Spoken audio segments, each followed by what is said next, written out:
Hello everyone.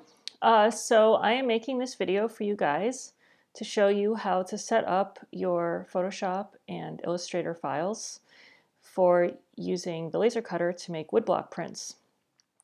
So ultimately your images are going to have to be in Illustrator, but for those of you photo people out there, I'm going to start with a photo in Photoshop and then take it from there. So this will be the first video, and I'll make a second one that shows another method. Also, this video presumes that you have some basic knowledge of Photoshop or Illustrator.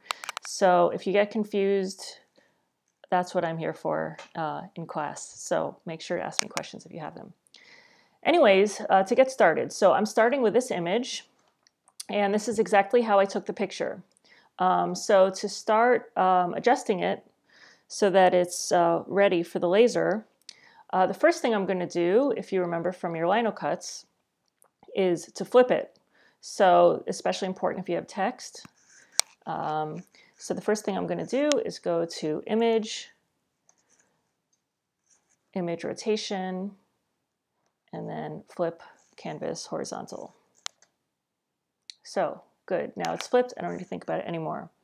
The other thing I'm going to do is convert it into black and white. And there's a few ways you can do that, but the easiest version is to just go to Image, Mode, Grayscale. Let's get rid of the color, and that's good. So maybe I also want to adjust the contrast so that the blacks are black and the whites are white, and so there's kind of going to be less guesswork later on. So to do that, I'll add another adjustment, and I like to use levels. I realize for you photo people that this is a destructive form of image editing. You don't have to do it this way. This is just the easiest for what we're doing. So let's see. I don't know. I think that looks about right. So I'll hit OK, and there. That's fine. Oh, not really. I kind of lost some texture over there. So I'm going to undo, and I'll try again. So let's see. Image, adjustment, levels, and I want to be able to retain some of the texture in those bricks. So maybe I won't make the blacks too black just yet.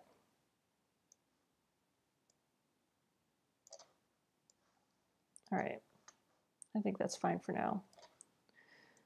Okay, so now I have a black and white image. It's been flipped, that's good. And the other thing you might remember about relief printing is whatever is on the surface is what prints, and whatever has been carved away is what doesn't print.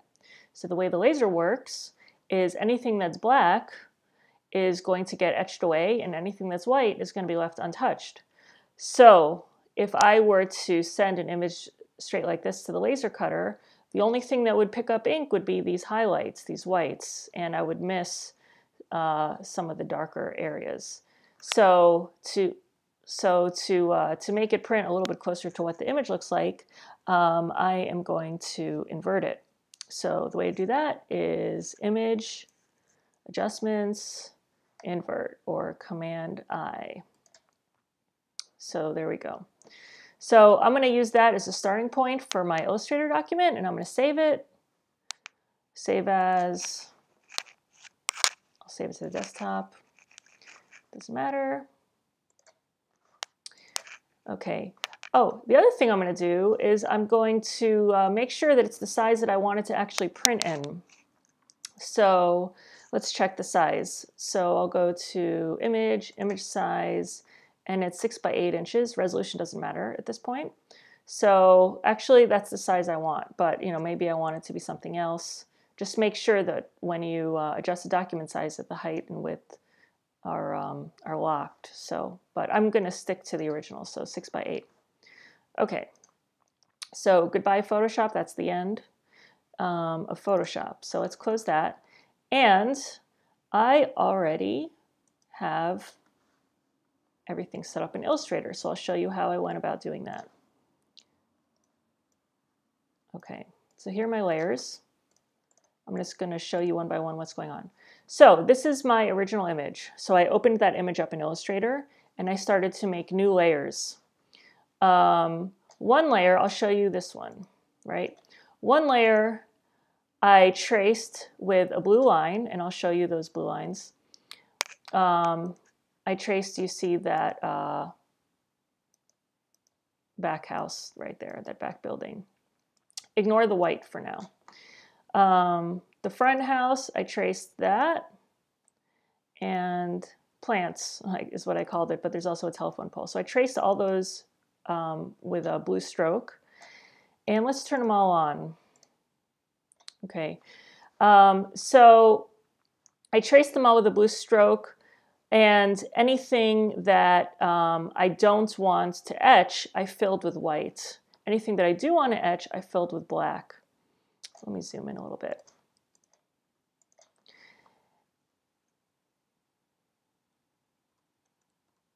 Okay. And I also added just a fully black layer so that when I etch this part, all this gets etched away. When I etch this part, everything gets etched away. So I add an extra black layer on the back. This might not have been the best example to start with because it's a little bit more sophisticated. But essentially, I just went layer by layer for what I want the color to be, and I traced it with the blue line. I used the pen tool, but you could use pencil tool. You could use any other tools for putting down lines. Okay, once you put the line down, I'm going to zoom in. Once you put the line down, and you can originally put it down whatever color makes it easy for it to stand out, you want to select those areas, and you want to make sure that those lines or those strokes are, first of all, 0.01 for the pixel. And if you just want it to etch lightly, you want it to be blue, and you want it to be 255 blue. That also presumes that you're setting up your file in RGB as opposed to CMYK. So let's cancel that, and I'll show you where that is. So check your color mode and go to Document, File, Document Color Mode. Make sure it's RGB. You can change that later if you need to, but you just always need to check that your colors are 255 blue for a light etch. Okay, the other thing that I'm checking, or that I'm putting down rather, is, let's close this thing, is a red stroke around the edge of the document. And ideally I would actually have that on a separate layer, and I'll show you why. Why don't I do that now? So I'll just call this red, and I'm going to use the rectangle tool, go to that red layer, and I'm just going to make a red stroke over the whole document. Okay, so let's get rid of that fill. Let's cancel that. Get rid of the fill. And then I'm going to change the stroke to 255 red. So red cuts and blue etches. And I'll tell you why I did that in a second. Okay, so each layer is going to be a separate block that can be inked up and printed in a separate color. So when I send, and I'll show you the blocks in class, when I send this image to the laser, that red stroke that I put down here, let's select it again, make sure it's red, select that, make sure it's blue, good. When I send this to the laser, it's going to etch these shapes. Let's turn that on. I'm going to etch these shapes. I'm going to etch all this black away, and I'm going to cut this block out of the wood. So let's turn that off. Let's turn another one on. Okay, so the red, and now the front house is selected along with this. It's going to etch all this, the blue lines. It's going to etch away all the black, and it's going to cut this block out. So in the end, I'm going to have 1, plants 2, 3, 4 blocks. So let me show you that window view image, what that block is going to look like, keeping that red on. So this is all going to get etched away, but in varying kind of degrees. and it's going to be very mysterious as to how it turns out. If you want to have more control and know exactly how it's going to turn out, you would have to put a halftone screen on this, and I would actually do that in Photoshop. And for knowing what a halftone screen is, that's something I'll show you in person. So hopefully that's not too confusing. Let me show you quickly what that print actually looks like. So I already made it, and here is the print. So that sky with the texture of the bricks, that was printed in a kind of medium gray. Then let's go back. I'll show you this. So this was printed in a medium gray.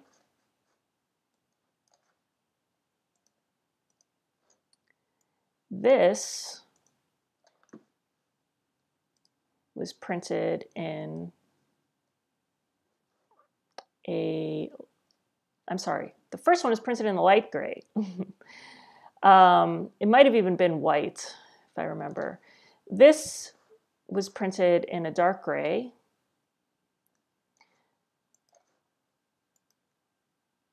Let's look at the plants and the pole. This was actually printed in 2 colors. So when I inked it up, I inked up this in green, and this in black. So you can see that over there. And forgetting one more. Oh, and the medium gray